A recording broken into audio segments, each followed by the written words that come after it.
नमस्कार, मैं उमेश कुमार स्वागत करता हूं आप सभी का आपके अपने YouTube channel HK knowledge and more पर। मैं आज लेकर आया हूं बहुत ही महत्वपूर्ण टॉपिक जिसका नाम है सेक्स डिटर्मिनेशन अर्थात लिंग निर्धारण। ये एक ऐसा टॉपिक रहेगा जिसमें मैं आपको कंप्लीट बताऊंगा कि इसमें कैसे मनुष्यों में लिंग निर्धारण की प्रक्रिया होती है, कैसे जो पुरानी भ्रांतियाँ थी वो यहाँ से दूर होती हुई आपको दिखाई देगी। अगर आप बायोलॉजी के स्टूडेंट हैं, साइंस में आप बिलीव करते हैं, भरोसा रखते हैं, तो आपको सेक्स डिटर्मिनेशन समझना चाहिए। ये क्लियर कर देता है कि किसी संतान की उत्पत्ति जो कि मेल और फीमेल कैसे होता है, ये बताता है कम्प्लीटली। सेक्स डिटर्मिनेशन वाले पॉइंट को मैं एक्सप्लेन करूंगा। इससे पहले ये बताऊंगा कि लिंग निर्धारण के लिए कौन कौन से आधार नियुक्त किए गए हैं, बेसिस ऑफ डिटर्मिनेशन अर्थात सेक्स डिटर्मिनेशन के बारे में बात करूंगा। उसके बाद मैं सीधे जाऊंगा इसके मेथड पर या मैकेनिज्म पर। मैकेनिज्म में जो विधियां प्रस्तावित की गई हैं उसके आधार पर मैं आपको कंप्लीट अकाउंट क्लियर कर दूंगा कि मनुष्य में लिंग निर्धारण की प्रक्रिया कैसे संपन्न होती है। आप इसको कह सकते हैं sex determination in human beings, ऐसा कह सकते हैं आप लोग। तो मैं शुरू करता हूं। वीडियो पसंद आए तो प्लीज़ वीडियो को लाइक करें, शेयर करें, कमेंट करें। चैनल पर पहली बार अगर आए हैं तो प्लीज़ चैनल को सब्सक्राइब करना ना भूलें ताकि आपको तुरंत नई वीडियो की अपडेट मिल जाए। बात कर रहा हूँ सेक्स डिटर्मिनेशन की। ये सारे साइंस के स्टूडेंट्स के लिए, बायोलॉजी के स्टूडेंट के लिए, एग्रीकल्चर के स्टूडेंट के लिए जो सेक्स डिटर्मिनेशन या लिंग निर्धारण की प्रक्रिया पढ़ते हैं उनके लिए काफ़ी इंपॉर्टेंस होने जा रहा है। अब सबको पता है कि समस्त जीवों में पाई जाने वाली ये जो रिप्रोडक्शन की प्रक्रिया है ये एक स्पेसिफिक कैरेक्टर रखता है, मतलब जीव का एक विशेष जैविक क्रिया रहता है या विशिष्ट जैविक क्रिया होता है जिसको आप लोग कहते हैं सेक्स डिटर्मिनेशन के नाम से जानते हैं। मतलब लिंग निर्धारण की प्रक्रिया जो कि प्रजनन की क्रिया के द्वारा संपन्न होती है, इसको आप जानते हैं और समझते हैं। आप जानते हैं कि जितने भी प्रकार के हायर वर्टिब्रेट्स होते हैं, हायर एनिमल जो होते हैं, उच्च श्रेणी के जितने भी मेल और फीमेल होते हैं वो सब अलग अलग होते हैं। आपने देखे होंगे, ह्यूमन बींग्स में ही देख लो, मेल के स्ट्रक्चर अलग होता है, फीमेल के स्ट्रक्चर अलग होता है। ठीक है, वो जो भिन्नता होती है, वो जो डिफ्रेंसिएशन होता है, एंशियंट एज से, प्राचीन काल से ही मनुष्य में एक जिज्ञासा उत्पन्न करता रहा है। ठीक है, कई निम्न श्रेणी के एनिमल्स ऐसे होते हैं जिसके एक ही शरीर में मेल और फीमेल रिप्रोडक्टिव ऑर्गन पाए जाते हैं। जैसे आपने देखे होंगे एस्कैरिस वगैरह देखे होंगे, वो क्या बोलते हैं उसको, केंचुआ, अर्थवर्म, फेरिस्टोमा पोस्थुआ में आपने देखा होगा कि उसमें जो कीड़े होते हैं, जो कीट होते हैं, जिसको आप केंचुआ के नाम से जानते हैं, प्राकृतिक हलवाहे के नाम से जानते हैं, वो द्विलिंगी नेचर के होते हैं। उसमें एक ही शरीर में नर और मादा जननांग दोनों प्रेजेंट होते हैं। ठीक है, आपको ये पता होना चाहिए कि जितने भी प्रकार के उच्च श्रेणी के प्राणी आते हैं और जितने भी उच्च श्रेणी के पौधे आते हैं, सब में नर और मादा जननांग अलग अलग जीवों में होता है। ठीक है, उस जीव को जिसमें दोनों अंग अलग अलग हैं, हम क्रमशः मेल और फीमेल के नाम से जानते हैं, नर और मादा के नाम से जानते हैं। ठीक है, जीवों में नर और मादा होने की सुनिश्चितता ही लिंग निर्धारण कहलाती है या सेक्स डिटर्मिनेशन कहलाती है। ये आपको क्लियर कर लेनी चाहिए। क्लियर है। उसके बाद आता है लिंग निर्धारण के आधार, बेसिस ऑफ सेक्स डिटर्मिनेशन। किस आधार पर, क्या आधार लिया गया है लिंग निर्धारण के लिए, तो मैं पहले यहाँ पर थोड़ा सा बेसिस क्लियर कर दूँ, क्योंकि आप अगर अलग अलग राइटर की बुक पढ़ते हैं, अलग अलग पब्लिशर की पढ़ते हैं, एनसीईआरटी पढ़ते हैं, सीबीएसई पैटर्न में जाते हैं, स्टेट गवर्नमेंट के सिलेबस में जाते हैं, तो अलग अलग प्रकार के पब्लिशर का अलग अलग प्रकार के कंटेंट आपको देखने को मिल जाएगा। ठीक है, इसलिए मैं ये पॉइंट बता रहा हूँ बेसिस ऑफ सेक्स डिटर्मिनेशन में। मैं सबसे पहले बात करता हूँ इसमें जो लिंग निर्धारण का जो आधार लिया गया है वो 3 आधार लिया गया है। एक आधार होता है जिसको हम लोग कहते हैं वातावरणीय या नॉन जेनेटिकल लिंग निर्धारण कहते हैं, इन्वायरमेंटल और नॉन जेनेटिक सेक्स डिटर्मिनेशन के नाम से जानते हैं। ठीक है, फर्स्ट पॉइंट मैं यहाँ पर नोट कर रहा हूं, जो एक आधार बनता है लिंग निर्धारण के लिए, नाम लिख रहा हूं, एनवायरमेंटल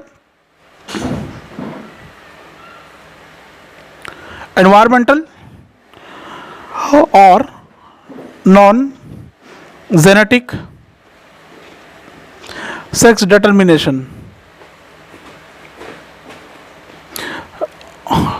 फर्स्ट, वातावरणीय या नॉन जेनेटिक लिंग निर्धारण, ये एक ऐसी प्रक्रिया है, ये एक ऐसा आधार है जिसमें ये बताया जाता है कि इसमें एक अकेले विकास करता है। जैसे कुछ एनिमल्स होते हैं वो अकेले ही उसका डेवलपमेंट होता है। दूसरी ओर जो एम्ब्रियो होता है वो फीमेल के साथ रहता है या नर के साथ विकसित होता है, ऐसा बताया गया है। कुछ एनिमल में ऐसी इस प्रकार की व्यवस्था देखने को मिल सकती है। ये जो बेसिस बनता है, वातावरणीय परिस्थितियाँ लिंग निर्धारण में भूमिका अदा करती है। ठीक है, ये इस सिद्धांत पर काम करता है, इस बेस पर काम करता है। सेकंड, इसमें आप जान सकते हैं जेनेटिक सेक्स डिटर्मिनेशन, या जेनिक कह सकते हैं आप इसको, जेनिक सेक्स डिटर्मिनेशन। ये जो जेनिक है, कहने का मतलब होता है आनुवांशिक भी कह सकते हैं इसको, मतलब सिंपली मैं सरल शब्दों में कहूँ तो इस प्रकार के लिंग निर्धारण का जो आधार है, इसमें बताया गया है कि जीन के द्वारा जो कि मेंडेलियन इनहेरिटेंस या हेरिडिटी प्रदर्शित करते हैं, उनमें लिंग निर्धारण की प्रक्रिया होती है। जैसे एस्पेरेगस वगैरह है, ताड़ है, खजूर, नारियल, पपीता वगैरह है, इसमें आपको इस प्रकार की एक्टिविटीज़ देखने को मिल सकती है। नेक्स्ट थर्ड, इसमें जो बेसिस होता है वो होता है गुणसूत्रीय लिंग निर्धारण, chromosomal sex determination. Chromosomal sex determination,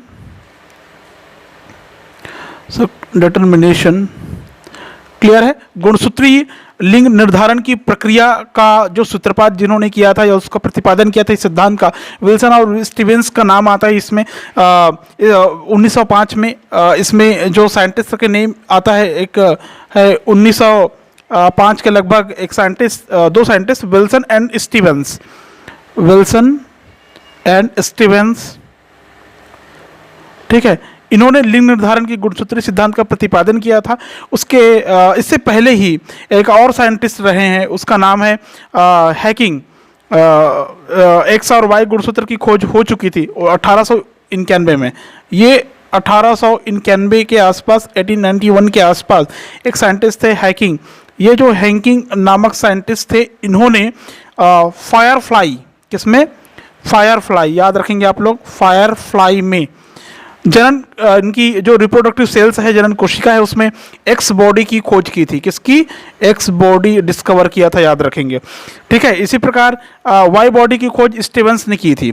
इसमें जो स्टीवेंस है, इन्होंने वाई बॉडी की खोज किया था, याद रखेंगे, वाई बॉडी का खोज किया था। बाद में मैकलंग ने देखा था कि जो मेल है वो जैसे ग्रॉसहॉपर की बात करें में 23, लेकिन फीमेल में 24 क्रोमोसोम पाए जाते हैं, ऐसा उन्होंने बताया था मैकलंग नामक साइंटिस्ट ने। बाद में विल्सन और स्टीवेंस ने एक्स और वाई बॉडी को एक्स तथा वाई गुणसूत्र कहा था, और इन गुणसूत्रों को ही हम क्रोमोसोमल सेक्स डिटर्मिनेशन के अंतर्गत रखते हैं, अर्थात गुणसूत्रों को लिंग गुणसूत्र कहते हैं। ऐसे गुणसूत्र जो लिंग निर्धारण में भूमिका अदा करते हैं, लिंग निर्धारण में अपनी महत्वपूर्ण भूमिका रखते हैं, उसको हम लोग क्या कहेंगे?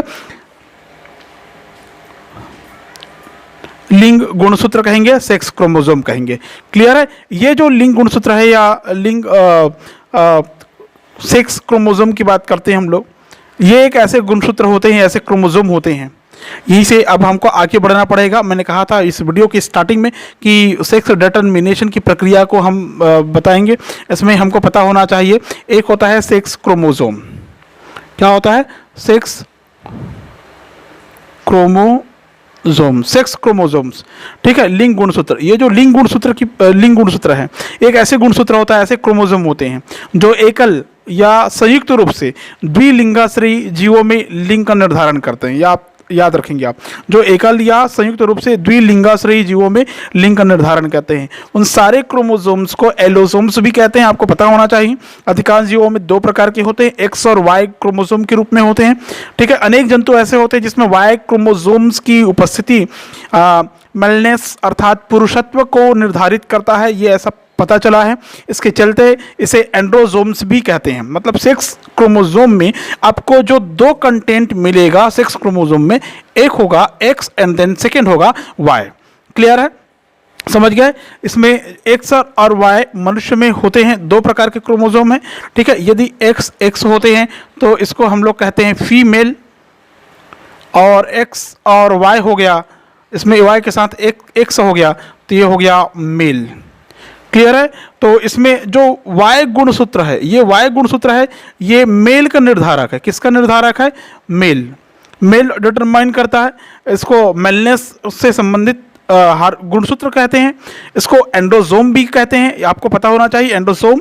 ठीक है, इसके एक भाग पर पुरुषत्व अर्थात नर होने की उत्तरदायी जो जीन पाया जाता है, एक्स बोलते हैं जिसको, इस जीन को TDF टेस्टिस डिटरमिनिंग या डिटरमाइनिंग फैक्टर कहते हैं। ठीक है, ये जो वाई गुणसूत्र है इसको क्या कहते हैं? TDF। फुल फॉर्म मैं बोल रहा हूं, ध्यान से सुनिए। TDF का टेस्टिस डिटरमाइनिंग फैक्टर, अर्थात पुरुष लिंग को निर्धारित करने वाले कारक। ठीक है, ये एक ऐसे गुणसूत्र है जिसकी खोज पहले की जा चुकी है और अब तक समस्त जीन्स में सबसे छोटा जीन्स अगर कोई ज्ञात है तो वह है एक्स गुणसूत्र, याद रखेंगे, जिसकी लंबाई लगभग 14 क्षार युग्म होती है। एक्स गुणसूत्र की जो लंबाई है वो लगभग 14 बेस पेयर के लगभग होती है। कितने? 14 बेस पेयर के लगभग होती है, याद रखेंगे। किस में? वाई में। वाई काफी छोटे गुणसूत्र में गिनती करते हैं, एक्स को बड़ा गुणसूत्र मानते हैं, याद रखेंगे। लिंग गुणसूत्र एक लिंग में समरूपी और दूसरे लिंग में विषमरूपी हो सकते हैं। फॉर एग्जांपल अभी मैंने बताया था कि फीमेल में आपको डबल एक्स क्रोमोसोम दिखाई देगा और मेल में एक्स और वाई क्रोमोसोम दिखाई देगा। ठीक है, लिंग गुणसूत्र के अलावा किसी भी जीव में पाए जाने वाले अन्य सभी गुणसूत्र को आप ऑटोसोम्स कहते हैं। जैसा कि आप जानते हैं, in human beings 23 pair of chromosome present होती है। ठीक है ना, कितने पेयर? 22 पेयर। तो सेक्स क्रोमोसोम की मैंने बात किया तो सेक्स क्रोमोसोम में ओनली 2 और 1 पेयर ये सेक्स क्रोमोसोम मिलेगा। ठीक है, और आपको पता है इन ह्यूमन बींग्स कितने पेयर क्रोमोसोम होते हैं? Total 23 pair. तो ये हो गया 22 पेयर अलग से, और इसी को मैं यहां पर लिख सकता हूं और संख्या में 44। ठीक है, तो 22 pair plus 1 pair equal to कितना हो गया? 23 पेयर। ये जो 22 पेयर है, इस गुणसूत्र का भूमिका लिंग को निर्धारित करने में नहीं होता, सेक्स को निर्धारित करने में नहीं होता, इसलिए इसको ऑटोसोम्स बोलते हैं, जो लगभग एक समान प्रकृति के, एक समान नेचर के होते हैं। ऑटोसोम्स या समजात कहलाते हैं। और एक जो गुणसूत्र है जो लिंग निर्धारण में अपनी भूमिका निभाते हैं, जिसकी चर्चा हमने अभी किया, जो डिफरेंट होता है बाकी 22 पेयर से, तो वो होता है सेक्स क्रोमोसोम या लिंग गुणसूत्र कहलाता है। क्लियर है? समझ गए होंगे आप। ठीक है, ये जो लिंग गुणसूत्र की प्रक्रिया है, इसमें जो मैकेनिज्म आती है, mechanism of chromosomal sex determination, इसको मैं थोड़ा सा हाईलाइट करना चाहूँगा आपको। इसलिए करना चाहूँगा क्योंकि कई बार अलग अलग प्रकार के एग्जाम में अलग अलग प्रकार का कंटेंट पूछा जाता है। उसके बाद सीधे आपको डील आउट कर दूंगा sex determination in human beings या ह्यूमन बॉडी में। मैकेनिज्म देखिए, मैकेनिज्म क्या होता है इसका? Mechanisms of chromosomal sex determination की बात कर रहा हूं मैं। अलग अलग जीवधारियों में लिंग निर्धारण करने के लिए कई विधियां प्रस्तावित की गई हैं, जिसमें से एक प्रमुख विधि है गुणसूत्री लिंग निर्धारण की विधि। ठीक है, गुणसूत्री लिंग निर्धारण की जो विधि है ये हमको पढ़ना है। ठीक है, मैं इसको और आगे थोड़ा सा बढ़ा देता हूं। Of chromosomal sex determination.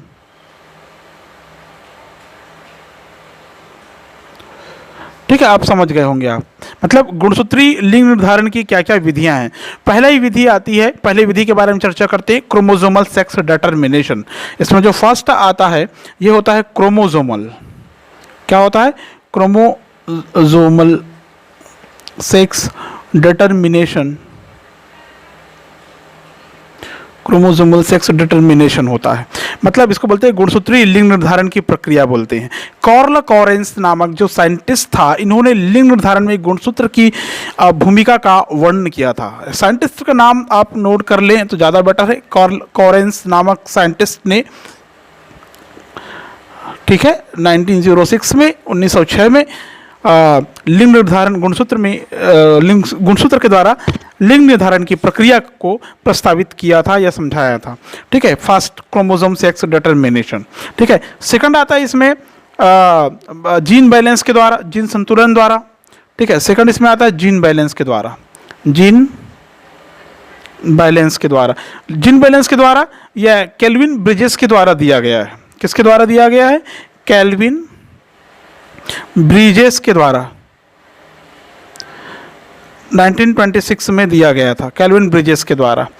Clear है? उसके बाद इसमें जो नेक्स्ट आता है वो होता है मेटाबॉलिक डिफरेंशियल थ्योरी। ठीक है, मेटाबॉलिक डिफरेंशियल थ्योरी।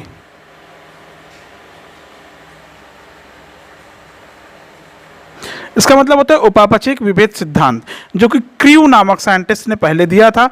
बाद में आगे चल एहर्शल ने रोटिफर वगैरह में मेटाबॉलिज्म एक्टिविटीज के माध्यम से मेल के उत्पन्न होने की प्रक्रिया को बताया था।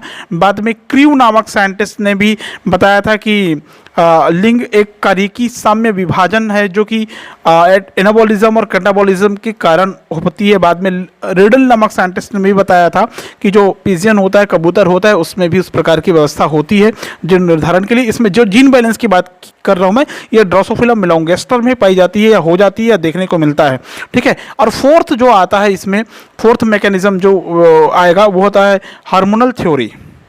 क्या होता है? Hormonal theory. ये जो हार्मोनल थ्योरी है, ठीक है, ये हार्मोन्स जो कि एंडोक्राइन ग्लैंड्स के द्वारा पैदा होता है, ये सेक्सुअल कैरेक्टर्स के लिए जिम्मेदार होता है, रिस्पॉन्सिबल होता है। कौन से सेक्सुअल कैरेक्टर के लिए? सेकेंडरी सेक्सुअल कैरेक्टर के लिए जिम्मेदार होता है, द्वितीयक लैंगिक लक्षणों के लिए जिम्मेदार होता है, ठीक है। आप ये समझ सकते हैं कि इस सिद्धांत के अनुसार लिंग निर्धारण के लिए हार्मोन्स कार्य करता है, ठीक है। आपको पता है ना कि कौन कौन से हार्मोन लिंग निर्धारण में उपयोगी है, इसका वर्णन मैंने एक चैप्टर में किया हुआ है, ह्यूमन रिप्रोडक्शन वाले चैप्टर में किया हुआ है। तो यहाँ पर मैं अब आगे लेकर चलता हूँ। क्रोमोसोमल सेक्स डिटरमिनेशन में इसमें कुछ विधि का वर्णन किया गया है, जिसमें से एक प्रमुख विधि का वर्णन मैं करने जा रहा हूँ, और ये एक विधि है जिसका नाम आता है sex determination in human beings. Sex determination in human. ये जो सेक्स डिटरमिनेशन इन ह्यूमन है, मनुष्य में लिंग निर्धारण की जो प्रक्रिया है वो अलग ही प्रकार का होता है। जब विधि की बात करते हैं हम लोग क्रोमोसोम से लिंग निर्धारण की, तो एक होता है हेट्रोगैमेटिक मेल मेथड बोलते हैं जिसको हम लोग, है ना, याद रखेंगे। हेट्रोगैमेटिक मेल मेथड के द्वारा मनुष्य में लिंग निर्धारण की प्रक्रिया होती है। इसको मैं यहाँ पर नोट कर देता हूँ, हेट्रोगैमेटिक। ये हेट्रोगैमेटिक इसलिए कहते हैं क्योंकि मनुष्य में एक एक्स और एक, मनुष्य के नर में एक एक्स और एक वाई क्रोमोसोम होता है, इसलिए इसको हेट्रोगैमेटिक मेल मेथड के नाम से जानते हैं, विषम युग्म की नर विधि, ठीक है। अब समझ सकते हैं आप, एक होता है एक्स एक्स जो कि फीमेल के लिए, किसके लिए होता है? फीमेल के लिए, एंड जो एक्स वाई होता है ये होता है मेल के लिए होता है। क्लियर है? इसलिए कहते हैं इसको हेट्रोगैमेटिक, ठीक है। इस प्रकार का जो लिंग निर्धारण है, ये जितने भी प्रकार के मैमल्स हैं, खास करके हाई वर्टिब्रेट प्लांट है, उन सब में ये देखने को मिलते हैं। मैमल्स में मैंने बात किया ह्यूमन बींग्स का, और ये ह्यूमन बींग्स का आपको क्या बोलते हैं उसको, लिंग निर्धारण की प्रक्रिया मैं अभी आपको डिटेल करने जा रहा हूँ। ध्यान से देखेंगे और समझने की कोशिश करेंगे, ठीक है। तो शुरू करता हूँ। आप सबको पता है, जैसे मैंने स्टार्ट में बताया था, कि मनुष्य में इन ह्यूमन बींग्स दो प्रकार के सेक्स क्रोमोसोम होते हैं। एक होता है एक्स वाई और दूसरा होता है एक्स एक्स। दो प्रकार के लिंग गुणसूत्र होते हैं। देखिए दो प्रकार का कौन कौन से लिंग गुणसूत्र है। एक होता है जिसको हम कहते हैं एक्स वाई, ध्यान से देखेंगे, एक्स वाई, और दूसरा होता है एक्स एक्स।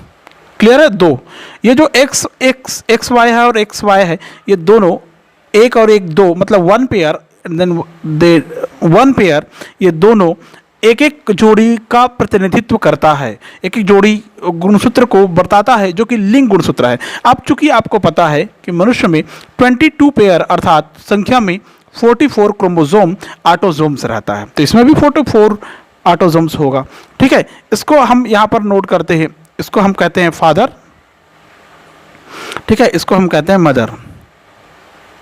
क्लियर है? फादर एंड देन मदर, दोनों के बीच में क्रॉस होता है।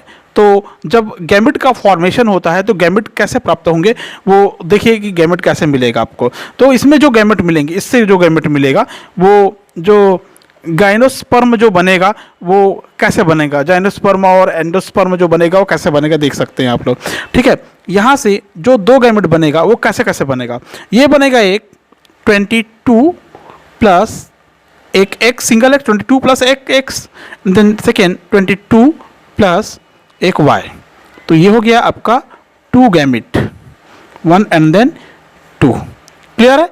22 22 44 X Y X Y. Clear है? एंड देन नेक्स्ट यहाँ पर मदर सेल से फिर से जो दो गैमेट में जो गुणसूत्र जाएगा वो क्या होगा या क्या बनेगा, 22 plus X and then 22 plus X. इसमें जो गुणसूत्र है दोनों लिंग गुणसूत्र सेम रहता है मादा में या फीमेल में। ठीक है, अब आगे क्या होगा, आगे देखिए इसमें ये क्या था, इसको हम लोग नाम दे रहे हैं पेरेंट, जनक या माता पिता कह सकते हैं। ठीक है, और जो गैमेट बना वो क्या गैमेट बना आप देख सकते हैं, ये हो गया गैमेट, युग्मक कहेंगे आप इसको। ठीक है, गैमेट किस रूप में है, ये एग के रूप में है। कौन सा गैमेट, ये वाला, और ये वाला जो गैमेट है ये किस रूप में है, एंडोस्पर्म के रूप में है, एंडोस्पर्म के रूप में है। क्लियर है, आप समझ गए होंगे, फादर का ये मदर का। क्लियर है, आप इसको उस स्ट्रक्चर में भी बना सकते हैं जैसे शुक्राणु का जो आउटर स्ट्रक्चर दिखता है उस हिसाब से इसको ओवम का अंडाणु का आप अलग भी शो कर सकते थे। ठीक है, क्लियर है, मैं दोनों शो कर देता हूँ यहाँ पर। अब मैंने जो कहा वो आप इस प्रकार से ऐसा शो कर सकते थे, ये इस प्रकार का। और इसमें सिंपल राउंड से one circle and then second circle, इस प्रकार का ओवम या अंडाणु बनता है। क्लियर है, देन ये मैं इसलिए बता रहा हूँ क्योंकि अलग अलग जगह आपको अलग अलग देखने और पढ़ने को मिलेगा, इसलिए 22 plus Y, sorry X female में, और इसमें थोड़ा सा जगह कम पड़ गया तो इसमें मैं लिखूँगा 22 प्लस एक्स और 22 प्लस वाई इसमें आ जाएगा। क्लियर है, ये इस प्रकार से भी आप बना सकते थे इसको। क्लियर है, अब क्या होगा, क्रॉस कराते जाइए, क्रॉस में क्या दिखेगा आप देख सकते हैं आप। ठीक है, ये 1 2 3 4 जो गैमेट बने हैं, कैसे इन दोनों गैमेट का क्रॉस इससे होगा तो क्या क्या प्राप्त होगा आप देख सकते हैं। फर्स्ट इसका क्रॉस इसके साथ में कराएं तो ये हो जाएगा 22 plus X and then 22 plus X, ये हो गया फर्स्ट, ये हो गया सेकेंड, दोनों एक साथ हो गया। फिर इसका दूसरे के साथ कराएंगे, आप चाहें तो आप इसका इसी के साथ करा सकते हैं। ये हो गया इसका इससे के साथ 22 प्लस, पहले एक्स को लिखते हैं, एक्स बड़ा गुणसूत्र इसलिए, और 22 प्लस ये वाई, ये वाला वाई। ठीक है, ये हो गया सेकेंड, हो गया दोनों का क्रॉस इसके साथ हो गया। अब बचा ये एक का क्रॉस फिर दोनों के साथ करना है आपको, तो एक का क्रॉस दोनों के साथ करने के लिए इसका इन दोनों के साथ करने के लिए पहले इसका क्रॉस करते हैं अपन,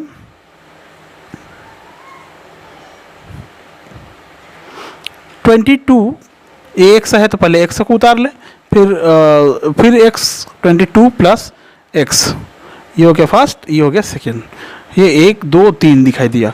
और फिर लास्ट कौन सा वाला, ये वाला बचा इसका इसके साथ, तो ये हो जाएगा 22 प्लस एक्स 22 प्लस वाई। ये प्रोगेनी आपको लगभग मिलती हुई दिखाई दे रही है। ठीक है, अब ध्यान से देखिए आप। ठीक है, ये जो एक है ये 22 प्लस 22 प्लस एक्स, ये टोटल क्या हो जाएगा, इसको मैं इस रूप में विस्तारित रूप में लिख रहा हूँ, सॉरी शॉर्ट में डबल, ये आ गया पहला, और ये क्या आ जाएगा 44 प्लस एक्स वाई, ये क्या हो जाएगा 44 प्लस एक्स, और ये क्या हो जाएगा 44 प्लस एक्स वाई।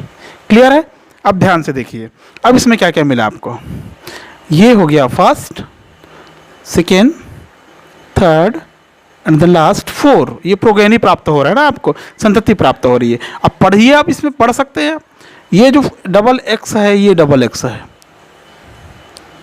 क्लियर है, और ये डबल एक्स वाई है और ये एक्स वाई है। टोटल नंबर आप संतति देखिए 1 2 3 4 25%, 25 25 25, लेकिन 25 इक्वल टू 50%, ये हो गया 50%। क्लियर है, डबल एक्स है तो क्या है, डबल एक्स क्या होता है मदर, अर्थात 50% जो प्राप्त होंगे वो कैसे होंगे, डॉटर हो सकते हैं।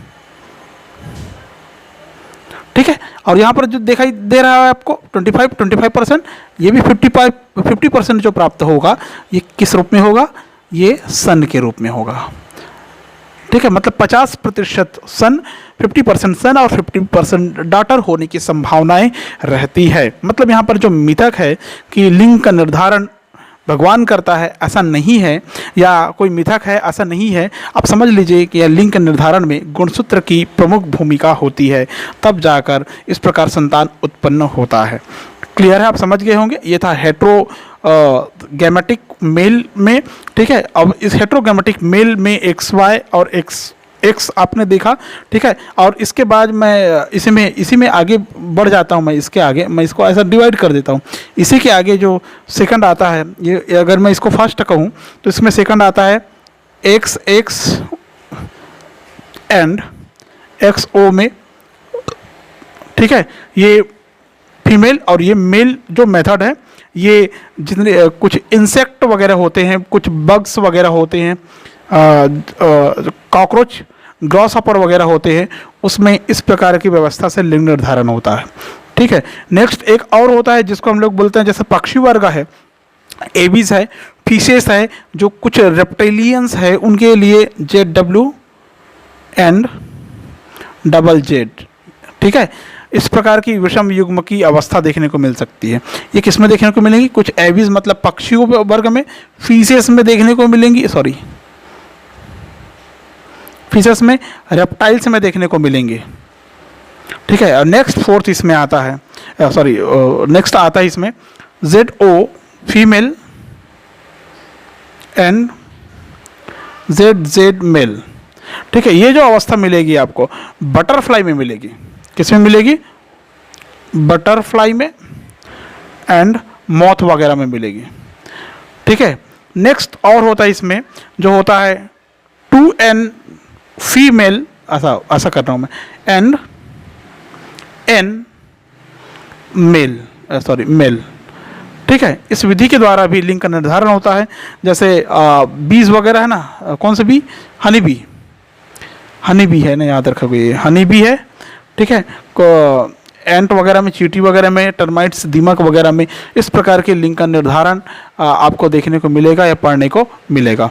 क्लियर है? तो ये था वो कंप्लीट अकाउंट जिसके माध्यम से मेल और फीमेल का फॉर्मेशन होता है, सन और डॉटर का फॉर्मेशन होता है। आप बड़े गौर से देख के इसको समझ सकते हैं, ठीक है। या आप देख लीजिए, ये है SS है तो सन, डॉटर है, SS और XX, और ये भी डॉटर है, आप देख सकते हैं। और यहाँ पर देखिए एक फीमेल और ये एक फीमेल बना, ठीक है। तो उस समय क्रोमोसोम्स के द्वारा एक फीमेल 50% फीमेल और 50% मेल होने की संभावनाएं बढ़ती है या बनती है। क्लियर है? वीडियो पसंद आए तो प्लीज़ वीडियो को लाइक करें, शेयर करें, कमेंट करें। चैनल पर पहली बार आए तो प्लीज़ चैनल को सब्सक्राइब करें ताकि नई अपडेट आपको प्राप्त हो जाए।